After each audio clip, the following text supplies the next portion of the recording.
अर्जने रक्षसि संकटवारुणि ऐसा ये वा या परिधान तुझे गुरुराया दृश्य करे नयनाया पूर्णानंद सुखे काया लाविस हरि गुण गाया ऐसा ये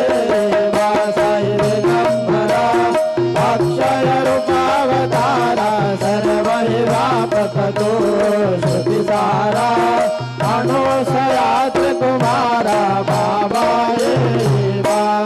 सदा सत्स्वरूपं चिदानन्दगन्धं जगत्सम्भवस्थान संहारहेतुं स्वभक्तेच्छयामानुषं दर्शयन्तं नमामीश्वरं सद्गुरुं साईनाथं भवद्वान्तविधवं समार्ताण्डमेड्यं मनोवागगीतं मुनिर्ध्यानगम्यं जगद्व्यापकं निर्मलं